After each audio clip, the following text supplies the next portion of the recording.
Mes chers compatriotes, bonsoir. C'est toujours un plaisir pour moi de vous retrouver comme chaque dimanche soir pour explorer ensemble les méandres de la littérature et de l'art. L'Akhdar Ben Khlouf, dans un vers testamentaire, disait Hadi usayti la naqs la zaïd la tfarkt ndami yibqa matlouf. Ce testament aurait pu être, excusez cette liaison mal à propos, ce testament aurait pu être celui de tous nos poètes populaires, y compris d'ailleurs Si Mohamed Mhand. Comme vous l'avez sans doute deviné, ce soir il sera question de poésie et de spiritualité. Sans plus tarder, je vous laisse découvrir mes invités. Tout d'abord, j'ai le plaisir de recevoir M. Ali Mouzaoui. Monsieur Mouzaoui, bonsoir. Bonsoir. C'est Merci. avec un grand plaisir qu'on se retrouve. Tout le plaisir est pour nous, Monsieur Mouzaoui. Merci. Monsieur Mouzaoui, vous êtes cinéaste. Vous avez à votre actif de nombreux films. Tout à fait. Y compris, on va en parler tout à l'heure, un film justement sur Si Mohamed Mhand en préparation, qui va bientôt sortir. Et vous êtes par ailleurs écrivain. Vous êtes l'auteur d'un premier roman qui s'intitule Thilga au bout du monde, paru en 2005 aux éditions L'Harmattan. Ouais. Et vous revenez en 2020, tout récemment, avec un roman paru aux éditions France Fanon et qui s'intitule Comme un nuage sur la route, et qui est une biographie romancée de Si Mohamed Mhand, un personnage qui vous hante. On va en parler au fur et à mesure de l'émission. Merci encore, Monsieur Ali Mouzaoui. C'est moi qui vous remercie. Et comme d'habitude, mes chers compatriotes, pour apporter un autre regard et pour parler d'un autre poète populaire, j'ai aussi le plaisir d'accueillir Abdelkader Ben Dahmash. Monsieur Ben Dahmash, bonsoir. Bonsoir, bonsoir. Tout le plaisir est pour moi aussi de revenir parler de Sidi Al-Akhdar Ben Khlouf, qui reste l'un des plus grands monuments culturels de l'histoire de notre pays. Mais tout le plaisir est pour nous de vous accueillir, Monsieur Ben Dahmash. Merci. Vous fûtes à une époque un musicien, Oui. ce qui fait que vous êtes aussi un très très grand passionné de Et musique. interprète aussi, chanteur. Certes, Ah, oui. ouais. Ah, ouais. Et vous êtes aussi écrivain, vous êtes l'auteur de plusieurs ouvrages, Ouais. notamment d'une anthologie des grands musiciens C'est ça. algériens, Ouais. qui a eu un immense succès, au C'est point ça. qu'il a été réédité en Ouais. 2019. Oui, oui. Et vous êtes aussi l'auteur d'un ouvrage consacré à Sidi Al-Akhdar Ben Khlouf, C'est ça. en 3 tomes, et qui s'intitule Sidi Al-Akhdar Ben Khlouf, prince des poètes du Melhoun, Du Melhoun. paru en 2018 aux éditions ENAG, tout comme votre anthologie. Lui aussi a connu un immense succès, Absolument. au point qu'il Ouais. est épuisé. C'est vrai. Mais il n'a pas encore été réédité, mais j'espère que ça ne saurait tarder. Ça se fera, Inch'Allah, bientôt. Inch'Allah, Ouais. Betawfiq. Ouais. Merci Ouais. encore, Monsieur Ben Dahmash. Merci. Monsieur Ali Mouzaoui, votre biographie romancée commence tout d'abord, avant la naissance de Si Mohamed Mhand, par cette scène saisissante de la vendetta. Tout à fait. Voilà, où le père de Si Mohamed Mhand, justement, après 9 ans d'attente, va finalement avec ses frères exécuter la vengeance sur la famille d'en face, les Athumlil, au sujet du meurtre de leur père tué à cause d'un conflit autour d'un arpent de terre. Tout à fait. 9 ans. La première des choses qu'il faudrait relever, Oui, le problème de vendetta, et surtout quand c'est lié à la terre, comme le problème des bandits d'honneur, n'est pas propre à notre pays. certes. Il est propre à la Méditerranée. Certes. Nous le retrouvons avec Avril Brisé d'Ismaël Kadare, comme nous le retrouvons assez souvent En Corse. chez un immense romancier, Yeshar Kemal, qui est turc, Mehmed Lemès, Mehmed Foucault et tout ça. Et dans la réalité, effectivement, les Ahmadouches, qui est la famille originelle de Si Mohamed Mhand, va quitter le village où le père y était né Oui, pour aller à la tribu des Athirasen à Agemoun. à Agmoun, qui va être pris sous l'Anaya, qui est, Une si protection. vous voulez, un symbole protecteur. Quand vous vous mettez sous l'Anaya de quelqu'un, vous devenez intouchable. Absolument. Vous avez une protection, mais alors là, infaillible. Oui, parce que les, Seulement, en arabe, il- l'ajir. Il ne faudrait pas Ou quitter leur terre. Oui, Vous l'aman. dépassez, vous posez votre pied sur une terre qui n'est pas la leur, La vous protection devenez tombe. oui. mortel. D'ailleurs, c'est tellement ancré que lorsque les Athumlil poursuivent les Ad Hamadouche jusqu'aux limites d'Agmoun, le patriarche des Atoumli, le sage, Oui, va reconnaître l'anaya du patriarche. il a jeté sa chéchia. Le patriarche d'Agmoun. Quand un Kabyle se découvrait la tête, À l'époque, oui. à l'époque, vous êtes à la dernière limite du tolérable et de l'acceptable. Seulement, ce qu'il y a de plus important encore, c'est que les orphelins ont ramené la pierre qui délimitait les terrains qu'ils ont enchâssée sur le seuil, Oui, afin de de se telle rappeler. sorte à se rappeler la mort du père en enjambant le seuil pour partir Et pour et en rentrer. l'enjambant pour revenir. D'où le fait que pendant 9 ans. Et la c'est- famille du meurtrier avait dit, donnez-nous cette pierre, Et on paye le prix du sang. on vous donne le lopin de terre, Voilà. qui était l'objet de la dispute. Ouais. Ils disent, oui, on peut vous la donner à condition, vous nous donnez le fusil qui a servi à tuer le père. Cela veut dire, en 2 mots, que la vengeance attendra le temps qu'il faudra, quelles que soient les situations.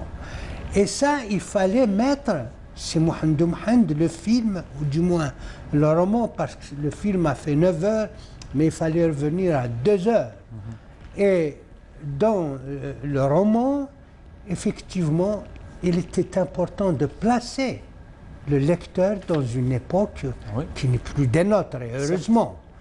Et il y a cette culture qui va en profondeur en mettant l'accent sur la faiblesse de la culture amazigh qui n'a pas une profondeur historique dans l'écrit.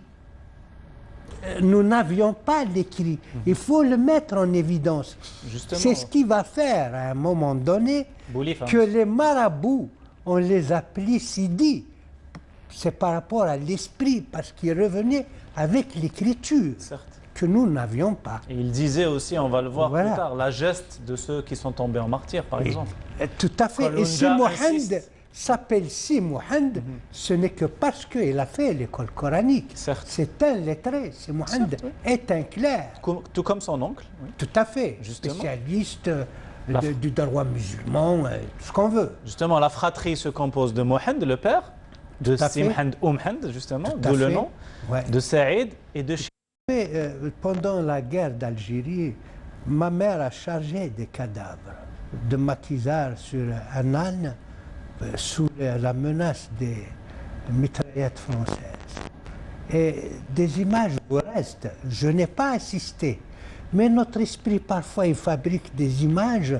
À force de vous en parler, vous avez la conviction D'y que avoir vous les été. avez vus. Et vous emmagasinez ça. Et je vous assure que parfois, on se dit, comment se fait-il que je n'ai pas de cicatrices de cette enfance? Comment se fait-il qui ont été témoins d'une époque qui honte? Parce que on ne s'en libère pas. Il n'y a pas de guérison quand il s'agit d'épreuves dans l'histoire. Oui, il y a cette C'est- transmission aussi de la mémoire. Vous- oui. C'est estampillé en nous.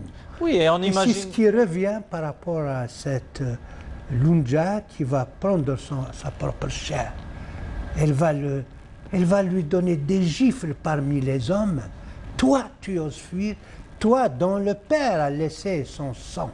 Mais il n'a fui que parce que c'était l'inaction. Lorsqu'il s'est agi, Oui, oui, enfin de tout à fait. se défendre, Non, il fallait il chercher est tombé le en pain. héros. Ceux qui partaient, partaient pour le Père. Certes. Vous savez, c'est des montagnes que nous habitons. Oui, oui. Et ce n'est pas les. Oui, avec les des plaines terrains d'Ukraine ou de la très peu Mitidja. propices à l'agriculture. Tout à fait. Mais c'est ce côté ardu, travailleur, d'être persuadé que. D'ailleurs, vous savez, en venant ici, sachant que je serai avec M. Ben Damesh, je voulais à un moment donné, j'ai une idée m'est venue en tête en disant les travailleurs de l'art sont plus des ouvriers de l'art parce que nous payons aussi en sueur. Certes, Il y a de la sueur, vous savez. certes, oui. Il n'y a pas de comme ça, comment on appelle ce sentiment-là, qui vous visite la muse, la Ouais, l'inspiration. sensibilité ou d'inspiration. C'est l'effort. C'est comme disait, C'est l'effort. on attribue ce mot à Picasso, que l'inspiration existe, encore faut-il qu'elle vous trouve en train de travailler. Tout à fait. Il faut être en plein boulot. Oui, parce que si elle vous trouve en train de dormir, ça ne sert à rien. Et donc, par rapport à cette époque, Einstein aussi a dit quelque chose comme ça. Oui, mais c'est ou vérifié par les génies. 90% l'effort est d'inspiration, 90% de transpiration, Tout à etc. fait. Ça a été dit par Tchaïkovski aussi. Certes. Mais la chose la plus importante, si vous voulez, pour faire un film sur Si Mohamed Mohamed, s'il n'exprime pas ce drame de tout un peuple, parce que Si Mohamed n'était pas un type qui vivait dans son village. Oui, on va voir. C'était un homme des routes. Certes. Et on va voir cette Ah errance-là. oui, c'est quelqu'un qui marchait, on va- dont les pieds saignaient. Oui, on Mais va qu'il retracer continue. son parcours. Tout à Mais fait. avant cela, comme on mentionne la dimension résistante, cela me permet de faire un parallèle avec Absolument. un autre résistant et un autre poète, Sidi El-Khdr Ben Khalouf. Oui, qui s'est déplacé lui aussi, comme Beno Battuta, comme beaucoup de gens. Oui. Mais lui, il a sillonné le pays, pratiquement. Alors, il est allé avant d'en partout. arriver là, Ah, c'est ouais. d'abord un natif du Dahra. Et le natif du Dahra, oui, de Sidi El-Khdr, une ville, Ouled Khlouf, qui existe jusqu'à maintenant à 50 km à l'est de Mostaganem. Voilà. La tribu des Zaafriya, et il mentionne dans ses Oui, poèmes oui. qu'il est d'ascendance de poète. Des Azafriya. Voilà, pardon. Des Azafriya. Autant pour moi. Et c'est-à-dire même ses grands-parents sont aussi des Meddah. C'est de tradition. Voilà, C'est de tradition dans la région où la poésie existe depuis la nuit des temps. Et il se réclame toujours. aussi d'une descendance Bien sûr, oui. prophétique. Oui, également. Oui, de Seyd Ali et puis de son épouse Fatima Zahra, la fille de Mohammed sallallahu alayhi wa sallam. Voilà. Et il est orphelin très tôt. Oui. Oui, c'était son grand-père qui l'a pris en charge, en fait. Oui. Et on parle. C'était lui-même qui l'a prénommé L'Khdr, parce qu'il s'appelait à l'origine, au début, L'Khal. Pourquoi L'Khal? Parce qu'il est fils unique. Et puis il est venu bien longtemps après la rencontre de Gnou avec son père. Et puis, Gnou, c'est sa femme, pardon. Killa, c'est sa maman. C'est sa maman. Oui. Donc, il est venu bien après. Alors, il fallait dire quelque chose de la tradition. Dans tout le pays, on dit le fel. Le fel, c'est on prénomme avec le nouveau venu avec un nom bizarre. À l'est, par exemple, on dit Mtayesh. Et chez nous, on dit L'Khal. C'est parfois aussi une manière d'éloigner le mauvais sort. De l'éloigner. Un peu comme Akli Voilà, c'est exactement la même chose. Voilà. Le noir. Donc ça, c'est une vieille tradition qui existe chez nous. Donc la même tradition, on la retrouve chez Ben Khlouf. On l'a appelé L'Khal. Pourquoi L'Khal? L'Khal, d'abord ça. Et ensuite, deuxièmement, c'était son professeur. Cheikh Taou, c'est Mohamed L'Khal, qui était le précepteur de tous les jeunes du quartier de l'époque.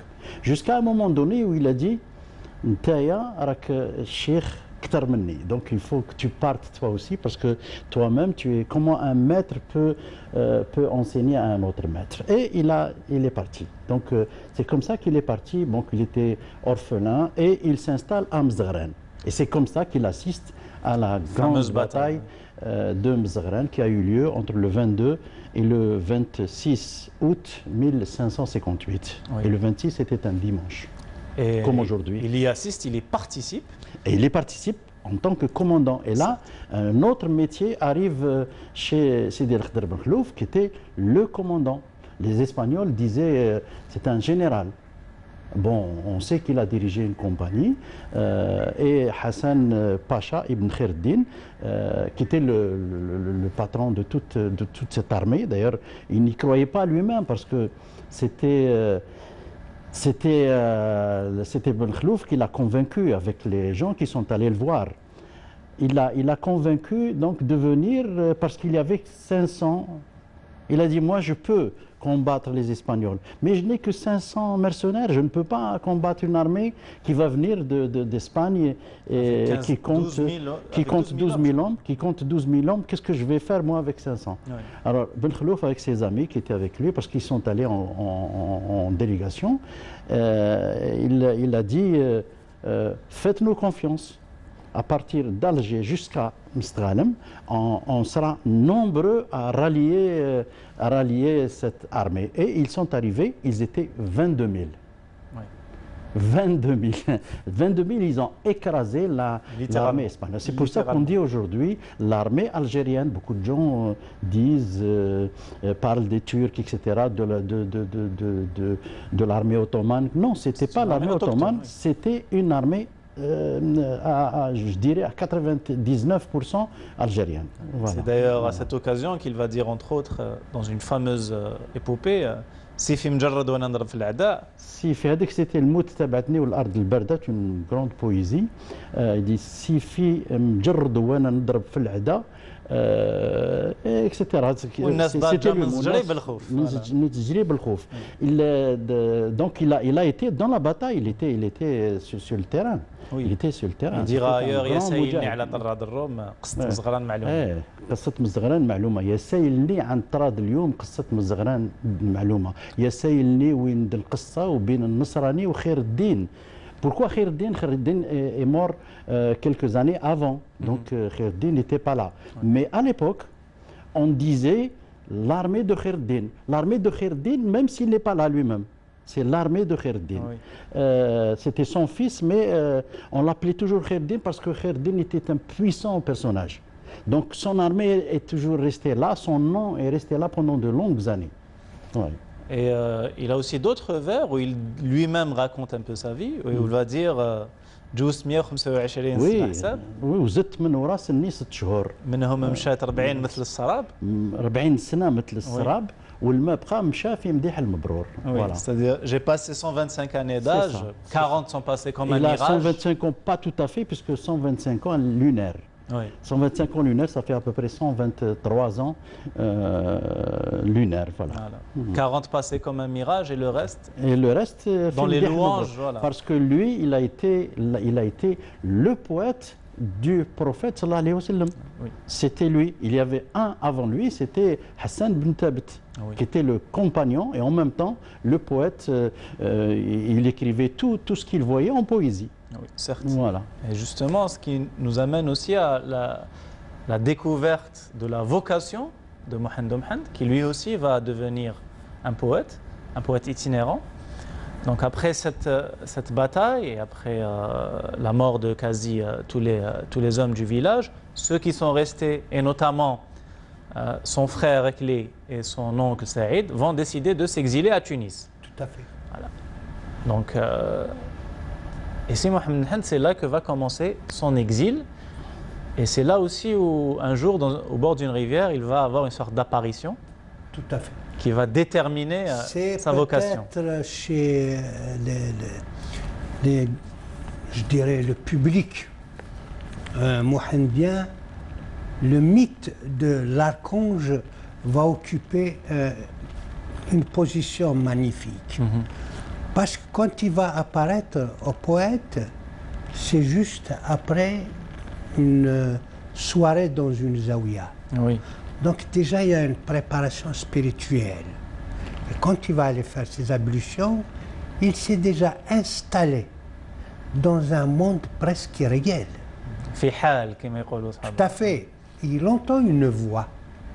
Et en levant les yeux, il voit l'archange qui lui dit « Je parle, tu feras les poèmes. Oui.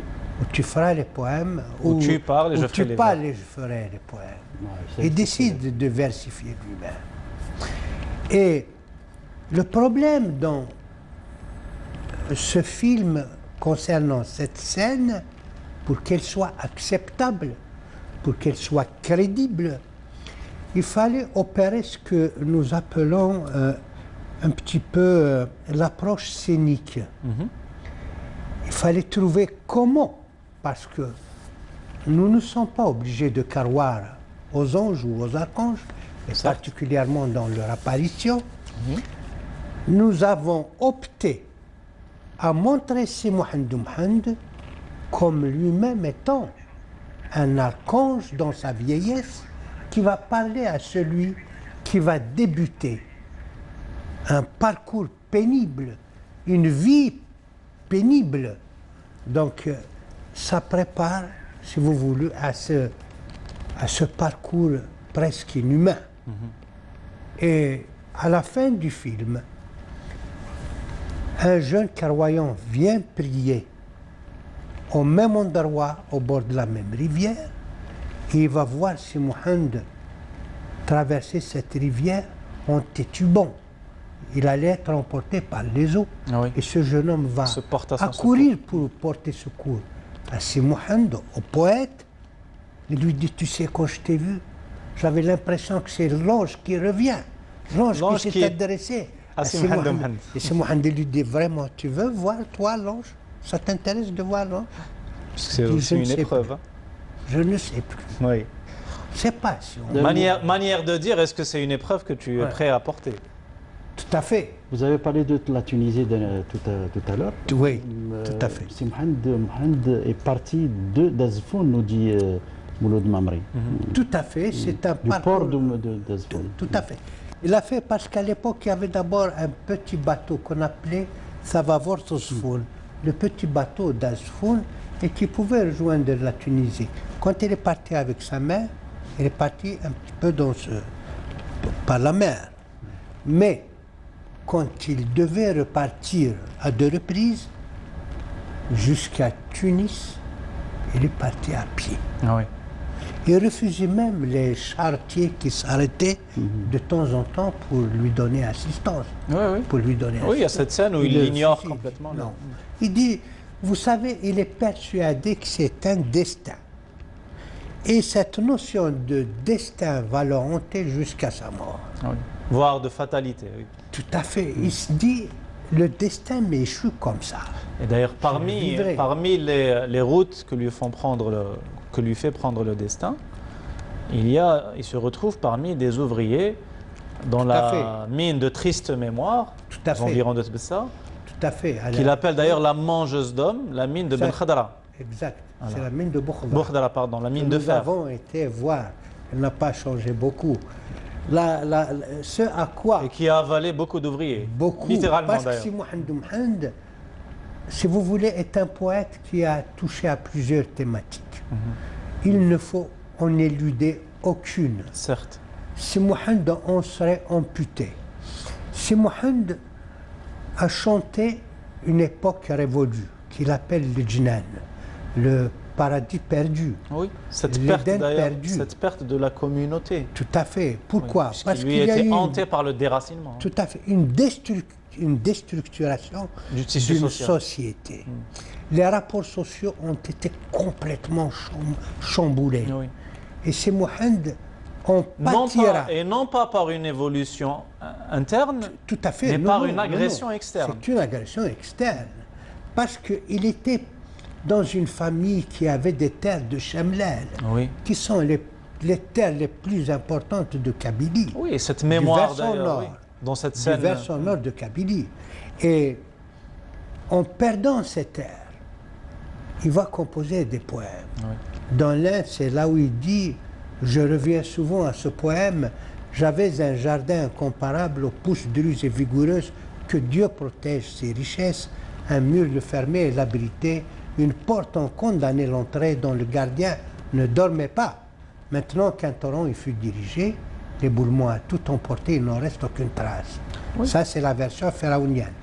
Mais ce paradis perdu, Oui, et c'est cette aisance, ces richesses, son père en plus était usurier, donc il avait de l'argent, pratiquait l'usure. Cheikh Arzqi, qui était le symbole du rayonnement, oui, qui a joui il d'un va immense être respect. déporté dans une déchirure de l'âme. Et lui-même Quand on va l'emmène. échapper à l'exécution in extremis. Tout à fait. Oui.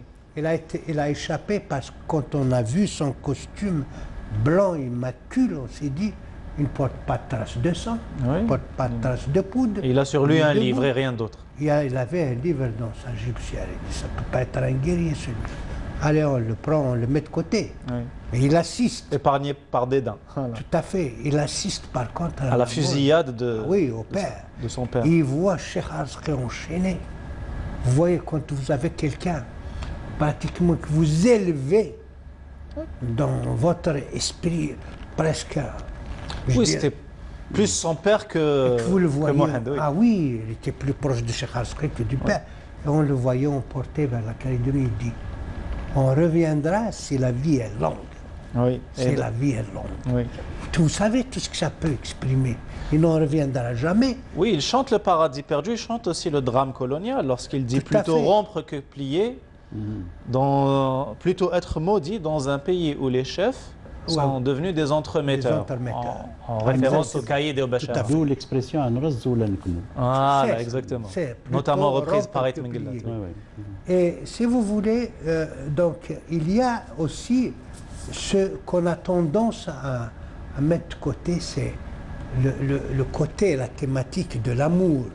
Si Mohamed Mohamed a beaucoup chanté les femmes, elle les a chantées dans leur splendeur, dans le bonheur de parler de la chair, de la sensualité. D'ailleurs, les ouvriers qui Un passent, érotisme sans pareil. d'ailleurs, les ouvriers qui passent la journée Ah oui, dans la j'adore. mine lorsqu'ils en Ils sortent. adorent la poésie amoureuse de ce Voilà. Mohamed. Pour Permettez-moi de faire une comparaison qui n'est pas une comparaison avec Sidi Abdelrahman Mjdoub qui a chanté les femmes, mais c'était le contraire.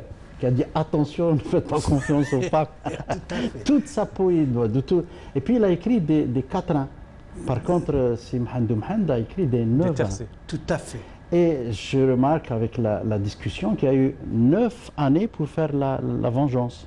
Certes. Et Ouais, il y a eu ouais. 9 heures aussi de De films. Ah là, monsieur Bouddha, vous devenez dangereux là.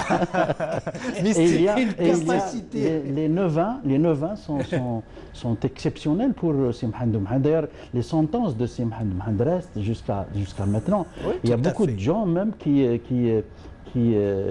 lui donnent la paternité de certaines sentences qui Tout à existaient déjà fait. avant. Exact. Comme exact. le même phénomène s'est passé avec Sidi Abdelrahman Mjdoub. Tout à fait. Et lui n'avait pas ce souci puisqu'il avait fait vœu de ne jamais répéter. C'est ça. Tout à fait. Ouais, ouais. Ne Poème. répète pas. Voilà. Mais la plus importante des choses, c'est que ce qui semblait au début être une transgression des valeurs, parler d'amour, parler de femmes de façon aussi érotique, c'est que quand c'est Mohamed qui le dit, c'était accepté. Certes. C'est ça qui est Puisque fantastique. l'art a sublimé. Mais ça nous donne aussi une ouverture par rapport à notre esprit, c'est de dire, avons-nous osé? C'est qu'il faut oser parler d'amour. Il faut oser parler d'amour.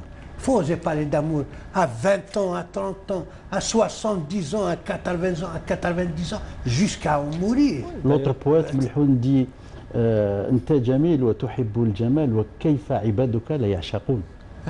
Et d'ailleurs, Abdelnour Abdeslam aussi dans un ouvrage avait fait ce parallèle-là, même si c'est deux communautés différentes. Il avait comparé l'accueil fait à Mohamed Mohamed par sa société et celui qu'a connu Baudelaire en France. Alors Baudelaire, l'un ouais. a été adulé, tandis que l'autre avait été censuré. Tout à fait, oui, oui.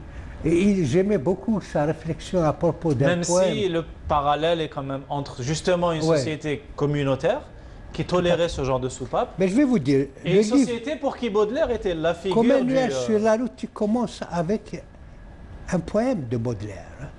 Parce qu'il disait, pratiquement, c'était la vie de Simon. Oui. Là où il dit, mais les vrais voyageurs sont seuls qui partent pour partir, cœur léger, comme des ballons de leur destin jamais, de leur chemin jamais ils ne s'écartent. Oui. Ce destin-là sur les routes, Mais justement, j'avais trouvé ça mais très proche. Mohamed Mohamed ou d'autres poètes populaires, leur fonction, entre autres, c'était d'être cette soupape qui C'est ça. permettait d'exprimer Bien sûr. l'érotisme, l'amour, etc.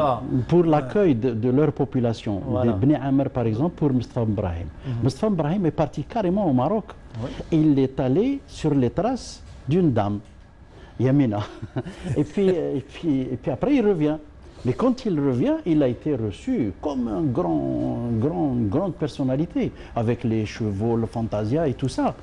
Et pourtant, c'était à l'époque de l'organisation du début de la résistance de l'émir Abdelkader. Certes. C'était l'époque de Dardara, Boubaya. C'était à cette époque-là que Moustapha Brahim est parti chercher sa dulcinée au Maroc. Et quand il est revenu, c'était tout à fait le contraire. On ne lui a pas tenu rancune. Et il a fait quelque chose de... on lui a fait un accueil magnifique. Oui. Comme Ben Khlouf jusqu'à aujourd'hui. Bon, c'est une autre histoire aussi parce que ça a rapport avec la résistance, ça a rapport avec la culture, ça a rapport avec la religion aussi, ça a rapport avec toutes les choses parce que Ben Khlouf a été un monument dans tout. C'est pour ça qu'il faudrait encore faire. Et puis ce travail-là qui vient d'être fait, j'ai consacré 7 ans de travail pour ça. Oui. 7 années. 7 années. Et puis on a réuni tout ce qu'on sait de Ben Khlouf jusqu'à maintenant. Et il y a 167 poésies dans cet ouvrage. Et on peut dire qu'il a été le sociologue, on peut dire aussi qu'il a été le résistant, le moudjahid, celui qui a fait le panégyrique, la louange à Mohammed sallallahu alayhi wa sallam. Oui, comme personne ne l'a fait jusqu'à aujourd'hui. Oui, l'historien aussi de transformation sociale. Et puis un témoin oculaire de beaucoup de batailles. Oui, on connaît celle de Mzgran et il y a beaucoup d'autres encore pour lesquels lui-même était et de beaucoup de changements, de transformations. Bien sûr. On parlait, pour clore un peu ce sujet du parallèle, c'est Simhandou Mhand aussi, tout comme Baudelaire, cette figure du dandy mise à l'écart parce qu'il va dilapider. Simhandou Mhand n'est pas un dandy, mais il va quelque part renier, ou en tout cas il va se fâcher avec son frère, qui avait choisi la voie de l'accumulation marchande. Mais je vais vous dire, il y a eu une tendance à représenter le poète sous les traits d'un marchand. On prend la photo d'un marchand, puis on mettait Simhandou Mhand en haillons. Simhandou Mhand est resté d'une propreté exceptionnelle. C'est un homme qui était toujours bien mis, qui était tout le temps propre. Oui. Des témoignages de vieilles dames. Je parle de la grand-mère d'un ami à moi qui l'a connu. Ça, c'est des propos d'Amar Mzded qui a fait beaucoup pour cette culture, qui disait, ma grand-mère qui l'a connu parle d'un rouquin qui est tout le temps bien mis et d'une grande élégance. Certes. Donc, si vous voulez, et je salue notre ami Najib Stambouli qui, lorsqu'il a lu ce texte, pas le roman, mais le scénario, il disait si Simhandou Mhand était un miséreux, mais pas un misérable. C'est ça. Et la nuance est très importante. Elle est très importante. D'où l'importance du film. Oui. On va le voir. Et quand on le voit, on le voit dans des images qui ressemblent à la réalité. Et on changera cette idée de Simhandou Mhand. Ce cliché, voilà, en haillons. Tout à fait. Voilà, et on le fait ressembler souvent alcoolique, à Sidi Abdelrahman Mjdoub, etc., qui était d'un peu le héron. Oui, l'image d'Abou Derbel en général. C'est ça, voilà. Et ce n'était pas ça du tout. Simhandou aussi, il va s'user tout en allant sur les routes. Oui, et on va voir où va le mener son périple et on va faire un parallèle avec l'Akhdar Makhlouf puisque tous deux vont finir chez des figures tutélaires. Oui. Mais avant cela, puisque nous fêtons le centenaire de Mohammed Dib, c'est l'heure, comme mes chers compatriotes y sont habitués, à notre rubrique Ombre gardienne. Comme d'habitude, je vous retrouve tout de suite après le jingle.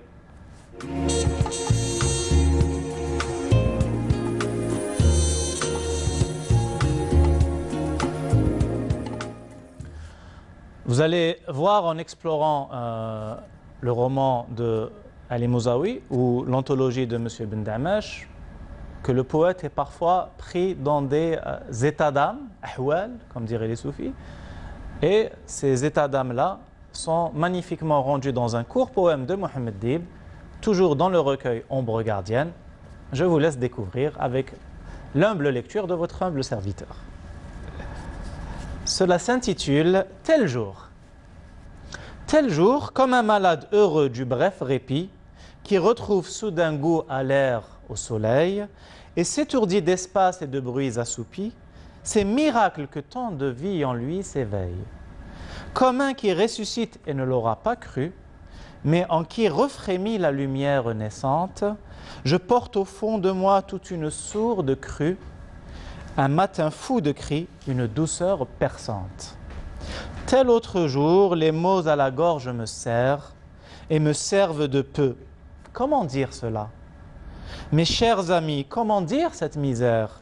Ah, plus je ne devrais évoquer ce mal-là. Au plus profond de soi, c'est une déchirure, par où vous envahit la nuit en plein midi. 3 fois rien me fait sauter l'invisible serrure. 3 fois rien fait sauter l'invisible serrure et la démence entrée d'un obscur incendie. Thématique que l'on retrouve chez tous les poètes, que ce soit les nôtres ou, comme on parlait de Baudelaire, la muse malade, etc. Je disais que le périple de Si Mohamed Mohamed allait l'amener chez une figure tutélaire. La même chose pour l'Akhdar Bakhlouf, qui va s'égayer, qui va s'enorgueillir et être rempli de joie par la visite qu'il va effectuer à Tlemcen à une autre grande figure, à savoir... On appelle ce voyage, on l'appelle Amana. Oui. L'Amana, c'est toutes les grandes personnalités comme ça, religieuses, peuvent à un moment donné basculer sur le soufisme. Et le soufisme, pour rentrer au soufisme, il fallait un agrément, il fallait une autorisation, il fallait quelque chose comme ça. Alors au Maghreb, chez nous, on dit l'Amana. Un important personnage donne l'Amana à une sorte d'agrément à l'autre pour devenir soufi. Oui, dans le domaine juridique, c'est Tezkiya, dans le domaine ésotérique, c'est l'Amana. Absolument. Et on dit au Moyen-Orient, on dit par exemple, Sidi Abdelkader el-Jilali a donné l'ijaza, on appelle ijaza au Moyen-Orient, il a donné à Sidi Boumediene. Certes. Et là, nous sommes à peu près en 1190, aux environs de 1190, puisque Sidi Boumediene est mort en 1197. Et il rentre, et Sidi Abdelkader el-Jilali, nous sommes au XIIe siècle, ici, à la fin du XIIe siècle de Jésus-Christ, et il revient, il dit va vers Ifriqiya. Ifriqiya, c'était le Maghreb. On appelait à l'époque Ifriqiya. Quand il arrive ici, il devient Qutb Sofia, il devient le Qutb pour lui, pour Sidi Abdelkader, mais quand il arrive ici, on l'appelle le sauveur, le Ghaut. Donc Sidi Boumediene devient le Ghaut au niveau du Maghreb et au niveau du monde arabe. Et il reste cette personnalité source de beaucoup de choses, d'inspiration religieuse. Et c'est pour ça que Sidi El-Akhdar Bakhlouf s'inspire de ce monsieur. D'ailleurs, il fait une parallèle avec lui extraordinaire. Oui, d'ailleurs, les vers qu'il va faire sur lui sont dithyrambiques. Il est poète comme lui, il est moudjahid comme lui, il est une personnalité connue comme lui, il a été tout. D'ailleurs, un parallèle entre les deux serait aussi fort intéressant. Moi, j'ai fait ce parallèle-là. Et surtout quand il arrive, quand il va le voir من بومدين الغوت جبت الأمانة وبها وفيت حاجتي من بعد 50 عام وانا نستنى سعيت بروحي وراحتي. محمد الفضيل مفتاح الجنة، محمد روحي وراحتي. Et puis il dit voilà رحت الحد والاثنين والثلاثة والأربعة الخميس والجمعة وصلت لتلمسان etc. Et puis il dit جا حتى جا خيال جاي فد كي الفدفاد. Donc ce n'était pas lui en personne, c'était Khial. Donc il s'est imaginé que c'était Sidi Boumediene qui était... oui, il y a toujours cet esprit tutélaire, notamment pour... Et puis après, il dit, أعطيت لك الأمانة, يقول له ها الأمانة وها الكاغط تقراه. Je te donne un papier à lire. ها الكاغط تقراه. Et après ça, il revient. Et il revient dans le monde du soufisme. C'est comme ça qu'il nous parle de Sid el-Houari, de Sid el-Hasni, il nous parle de beaucoup de Sidi Abdel Qadir également à Amsterdam, de Sidi Belqasem également. Et ça va être la même chose. Sidi Belqasem qui était gardien du mausolée, d'ailleurs qui existe jusqu'à maintenant, et qui était une université populaire de l'époque, d'où le nom de Tamazigh et Gran. C'était une région universitaire. Voilà. Mzghran était une région universitaire. Et c'est là où ces deux destinées se rejoignent, puisque Si Mohamed Mohamed aussi va avoir recours à un esprit tutélaire, mais cette fois, ça sera un contemporain.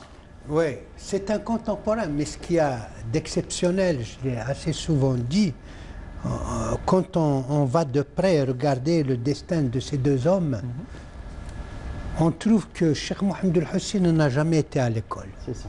Il est illettré. Oui. Pour cela, il a toujours été entre deux tolbas, de jeunes étudiants, oui, qui connaissent. Et quand il se perd comme ça, il hésite, indécis, il dit à l'un ou à l'autre, regarde dans ton livre ce que dit Dieu. Parce que lui, il ne sait pas lire. Mais celui qui n'a pas été à l'école va rayonner sur toute la Kabylie. Mais alors sans partage. On vient de partout pour le voir. Et pour guérir, et pour donner comment on appelle ça, ce qu'on ramène, des cadeaux. Voilà, pour les conseils. On vient construire chez lui gratuitement. Il a rayonné sur la Kabylie. Celui qui, tout à fait. Par contre, celui qui a fait l'école, il va aller sur les routes, il va s'adonner à la luxure, à l'absinthe. Oui. C'est quelqu'un qui va fumer. C'est quelqu'un qui dit Zarer Amza, je sais. Mais je le fais. Oui, je connais la voie et je la fuis. Oui. Tout à fait. Je connais la voie. Et il va justement, et dans votre roman, vous montrez cette rencontre épique entre ces deux grandes célébrités, ces deux grands piliers. C'est le paroxysme de la dramaturgique du film. Ah, justement. Seulement, il est de mon devoir de favoriser la poésie, de favoriser le poète. Certes. Et ce n'est pas le cheikh qui guérit, mais c'est la poésie de Si Mohamed Mohamed qui va guérir justement parce que il y a un fou qu'on ramène avec le deux bouges là qu'on menaçant. Un fou, une aveugle. Voilà. Et puis quand il dit c'est toi Si Mohamed, s'il te plaît, récite-nous un poème sur les femmes. Et son frère le rideau dit tais-toi, le cheikh va parler. Et le cheikh acquiesce. Tout à fait. Mais le cheikh va acquiescer. Et l'aveugle, c'est au son de la poésie de Si Mohamed Mohamed qu'il dit mère, je vois la lumière. Oui. Je suis guéri. C'est une scène. Mais si vous voulez, il va y avoir par la suite un antagonisme. Il dit répète-moi ce beau poème. Il dit non. Je me suis juré de ne jamais répéter. Alors, justement, on arrive à la conclusion, mais je ne saurais conclure sans mentionner ce drame aussi qu'a vécu Si Mohamed Mohamed, à savoir la hantise qu'il avait de ne pas avoir de sépulture, puisque son village n'existait plus. Et c'est Hamou El-Saïd, d'après des connaissances, l'arrière-petit-fils de Hussein Ahmed, qui lui avait promis de lui donner une sépulture, ainsi que d'autres choses qu'on va découvrir dans votre... je te donne ma parole d'honneur. Que c'est moi qui t'enterrerai, que c'est moi qui te laverai. Que tu meurs avant moi. Oui. Je te laverai. Je te mettrai dans le linceul. Voilà. Avec toute la dignité due aux grands hommes. Oui. Parce que Hamoud et Sidi Saïd était la famille la plus en vue à Michelet. Voilà. C'est un peu les Sidi Saïd que nous connaissons maintenant. C'est l'ancêtre. Oui. Et ce vieux-là, à la fin de sa vie, c'est qu'en famille, de temps en temps, il déclamait un poème trop posé. Et puis il se rend compte. Il dit, mais après tout, c'est Mohamed qui a dit, c'est pas moi. Voilà, ça passe. Et justement, il y a toute cette anthropologie, on va la retrouver dans votre magnifique roman, et qui a aussi servi de base pour un film qui va paraître prochainement, Inch'Allah. Donc je rappelle le titre de votre roman qui s'intitule Comme un nuage sur la route, paru en 2020 aux éditions France Fanon. Merci beaucoup Ali Mouzavi d'avoir été parmi nous. Moi qui vous remercie. Et je vous remercie du fond du cœur et je remercie cette présence que j'ai attendue de M. Ben Damache. Justement, D'ailleurs, on peut faire aussi un autre parallèle avec Sidi El Khder Ben Khlouf, qui habitait à quelques 200 mètres juste à côté. C'est le Khayma, là où il habitait. Et il a dit نخلة مسوسة تلقح من بعد اليبوس وحدها يكون قبرية مسلمين. C'est-à-dire, attention, vous allez m'enterrer là-bas, pas ici. On a vu d'ailleurs sur le mur d'image Voilà. ce fameux palmier. Ce fameux palmier, puis Qui serpente comme ça. Voilà, c'est là où il a été enterré, ça fait déjà 4 siècles. Et la même chose pour Sidi Boumediene. Sidi Boumediene, il a choisi le Bad, là où il est enterré aujourd'hui. Oui, et c'était la même chose. Il a été inhumé, c'est tout. Comme tous les musulmans. Oui, et il y a 2 siècles après, arrive un monsieur qui était important dans la société à l'époque et il a construit un mausolée de Sidi Boumediene qui est visité jusqu'à aujourd'hui. L'enterrement est aussi la confirmation d'un enracinement. Voilà, absolument. Tout cela et d'autres choses encore, on peut le découvrir dans votre ouvrage en 3 tomes. Sidi El Khder Ben Khlouf, Prince des poètes du Melhoun, paru en 2018 aux éditions Enal. Le 7 novembre 2018, exactement. Épuisé, mais bientôt réédité, Inch'Allah. Par ailleurs, un autre ouvrage a aussi été réédité en 2019. C'est ça. L'anthologie des grands musiciens. Là, il est constitué de 4 tomes jusqu'à maintenant. Le 5e verra le jour, Inch'Allah, l'année prochaine. Et puis, je terminerai cette anthologie, chose que je peux faire de mon vivant. Je laisse le soin à d'autres pour continuer plus tard, peut-être. Bête ouvert, M. Ben Damache. Merci en tous les cas d'avoir été parmi nous. Et il y a bientôt, Inch'Allah, Amar Zahi. Voilà, je lui ai consacré un livre. Voilà, bien, parce que c'est un personnage vraiment atypique et puis il faut qu'il soit consacré par un ouvrage. Voilà. Certes.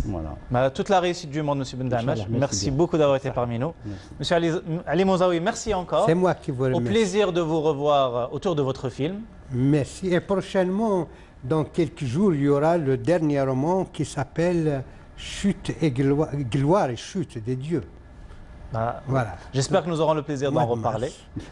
Avec un grand plaisir. Merci à vous, messieurs, et merci à vous, mes chers compatriotes, de nous avoir suivis.